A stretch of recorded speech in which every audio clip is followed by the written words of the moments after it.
Gjendet gjallë, pas më shumë se 40 viteve, vajza është dukur e një çifti të vrarë në vitin 1981. Pas më shumë se 4 dekadave, vajza e mitur e një çifti, trupat e cilëve u gjetën të pajet në Teksas në vitin 1981, është gjetur shëndosh e mirë, njofton zyra e prokurorit përgjithshëm të Teksasit.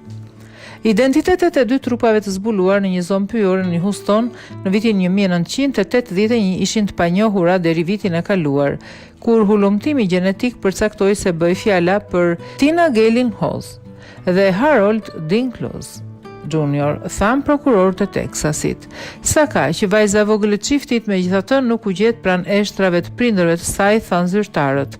Familjet kanë kërkuar përgjigje në lidhje me mirëqenien e vajzës së vogël, Hollit, që kur u dëgjuan për herë të fundit në vitin 1980, tha në deklaratën zyrtare, zyra e prokurorit përgjithshëm të Teksasit.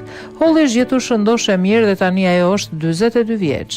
Holli është njoftuar për identitetin e prindërve të saj biologjik dhe ka qenë në kontakt me familjen e saj të gjerë biologjike.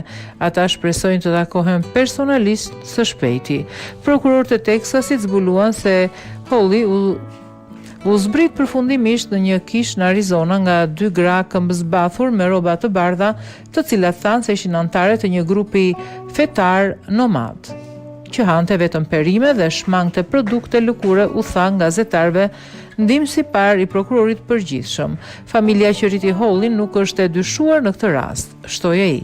Në fund të dhjetorit 1980 ose janarit vitit 1981, familja e çiftit tha se morën një telefonat nga një grua që e quajti veten Motra Suzan, duke pretenduar se të dy ishin bashkuar me grupin e saj fetar dhe donin të ndërprisnin të gjitha lidhjet familjare. Ata donin t'i kthenin makinën e Tina dhe Dean familjes së tyre, ka thënë Webster. Ata po jepnin të gjithë pasurinë e tyre. Motra Suzan kërkoi para në këmbim të kthimit të makinës në Florida ku jetonte familja. Hetimi për vdekjen e prindërve të saj është duke vazhduar, bëjnë të ditur autoritetet.